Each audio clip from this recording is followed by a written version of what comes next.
Hello, and welcome back to Coin Lady channel.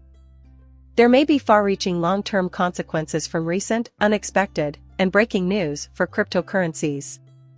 We're all too aware of how the Bitcoin business is struggling due in large part to the lack of well-defined laws. But there was simply something that happened, and I want to show it to you, and it may completely change things. If you want to know what happens at the end of the video, you should definitely keep watching until then. As I mentioned at the outset of this video, the XRP ledger will soon support clawbacks, which will allow third parties to effectively halt your XRP payments, but which many fear would have a negative impact on the XRP ledger as a whole. In this video, I hope to demonstrate why they couldn't be more wrong. Even more significantly, ClubX will revolutionize the industry once its adoption is widespread among the world's largest corporations. So let's kick off this video by talking about ClubX, due to the fact that there is a great deal of misinformation, FUD, floating about concerning these ClubX. A lot of people are freaking out and saying that no transactions should be stored on a decentralized blockchain. In essence, this will vest an undue amount of control in a select few individuals or organizations over the XRP ledger. And all they're doing is bolstering the unfounded belief that clawbacks control the XRP blockchain. First, it's important to stress that these clawbacks have zero practical effect on XRP. You can send XRP to anyone at any time, and they will never be able to get it back. Furthermore, in the future, no organization will be allowed to do a clawback to take your XRP. These clawbacks are related to the issuance of assets on the XRP ledger, which was a common topic of conversation here. I've gone into detail about how CBD operates and how different businesses are anticipated to issue assets on the XRP ledger. The XRP ledger is now used for issuing stable coins like the Bank of America coin or the Euro stable coin. These are managed by an outside company. These currencies are governed centrally so that users can quickly and easily send money around the world using the underlying technology. These entities, be they governments or corporations, will seek to launch their own digital tokens on these distributed ledgers. The problem is that every single one of these centralized institutions and governments will want control over their own currency. Terrorists who want the recipient of any XRP payments they send to have the opportunity to reverse the transaction. It's safe to assume they desire a say in the management of their funds. Imagine a scenario in which a company suffers a major hack and needs to roll back some of the transactions conducted using its issue currency on the XRP ledger. They can now do so, but only with their issued assets, thanks to the addition of a callback feature.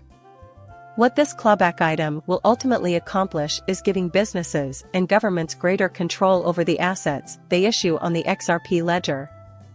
But that won't give them control of the XRP ledger. This is the best possible scenario, in my opinion. It gives institutions and governments full control over the securities they create. While XRP facilitates transactions between different securities by acting as a decentralized, neutral means of exchange. To be honest, I can see a lot of logic in this. It will be vital for the world's governments and greatest organizations to adopt this technology.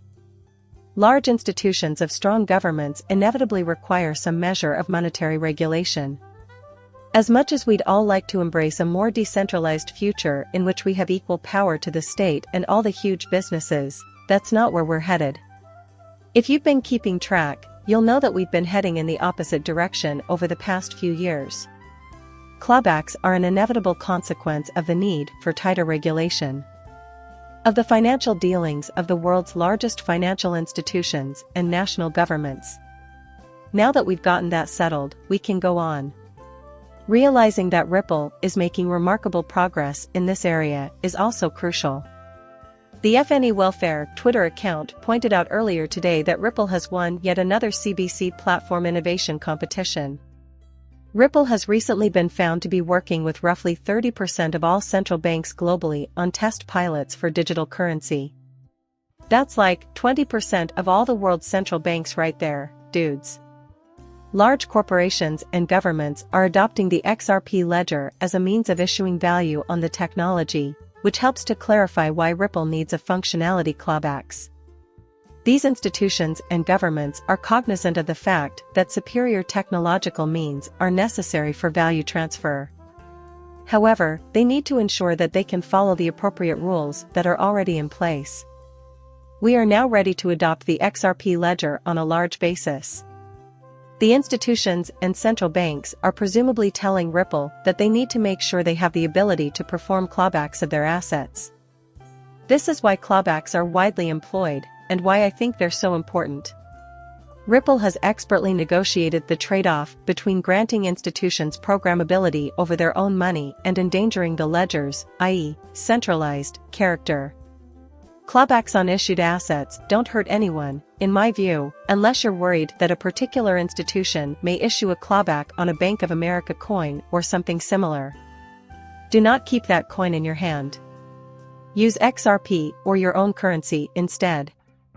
In my opinion, this is a very promising turn of events since it shows that some of the world's most powerful institutions are preparing to make extensive use of the XRP ledger. The fact that they want you to use this information is evidence of how seriously you're thinking it over. Now, I'd want to talk about something that's great news for the cryptocurrency industry. This was really unexpected. No one saw this coming. This was the final straw that led to Kevin McCarthy's ouster as Speaker of the House. I know I keep saying this, but when it comes to cryptocurrencies, it's obvious that we need to merge some of these ideas. Whether you agree or disagree with Kevin McCarthy or the other interested parties, this is off limits. Because he did not push for legislation that would have clarified the Bitcoin market, Kevin McCarthy cannot be considered a supporter of cryptocurrencies in the House. So, whether he was a Republican or a Democrat, the cryptocurrency market just lost a relatively insignificant figure. In retrospect, I can't really remember him being very negative. It looks like a coin flip at this point, right? There was a certain amount of third-party loss. Who will succeed him, then, is the real question. Since Tom Emmer and Patrick McHenry appear to be the two most likely contenders to follow him, let me tell you that's where things start to become extremely exciting. Hearings on these two have been advocated for over the past few months in an effort to bring clarity to the Bitcoin market. As a result, he may have two candidates with strong cryptocurrency interests after losing a Speaker of the House who had no interest in cryptocurrencies. Since the Speaker of the House now controls the agenda, it will be much easier to draft legislation that defines Bitcoin and its sector. From what I've heard, Tom Emmer is the front-runner for Speaker of the House, and he would be a significant upgrade over Patrick McHenry. Tom is not only an advocate for cryptocurrency in general, but XRP in particular. This would be fantastic at the moment. As far as I know, Tom Emmer hates Gary Gentler. He has repeatedly insulted us. Such a shift might significantly affect the United States government's stance on Bitcoin.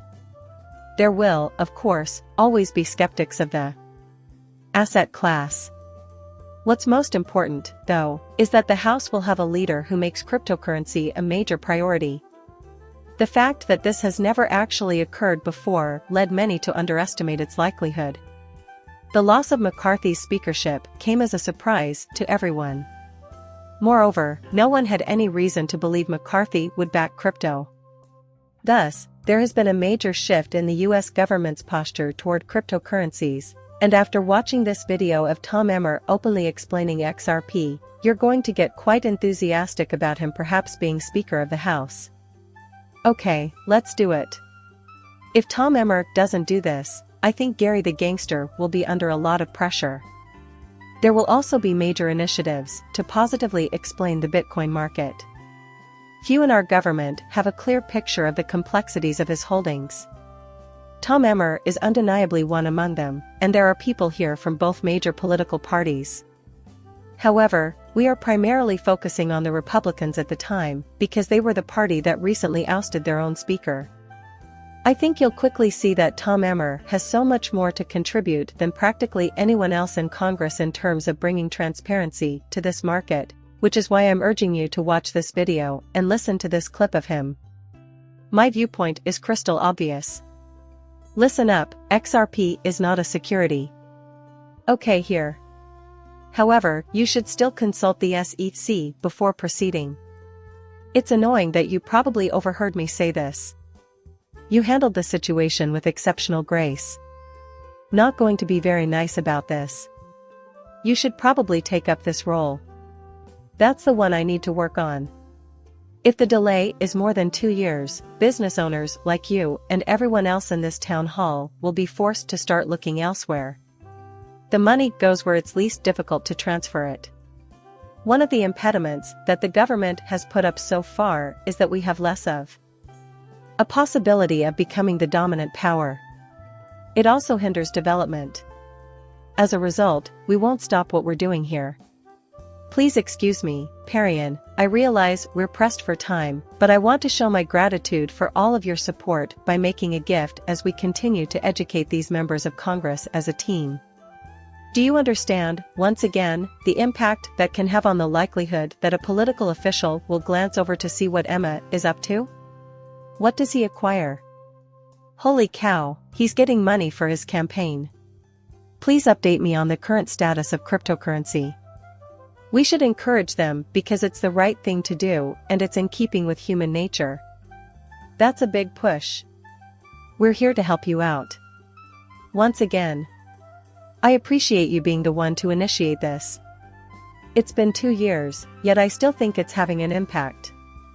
So, we'll keep plugging away at it. I can't speak for the group. That's why I'm rooting so hard for Tom Emmer to be elected House Speaker. In addition, I'd like to stress how important it is to pay attention to speakers like Tom Emmer and Richie Torres at any gathering. After discussing cryptocurrencies and realizing that voting for only one party and supporting candidates who will support the sector regardless of other beliefs is an option, he decided to cast his vote for the Democratic Party. For the record, gents, please remember to like and subscribe if you found this update entertaining. See you later, bye.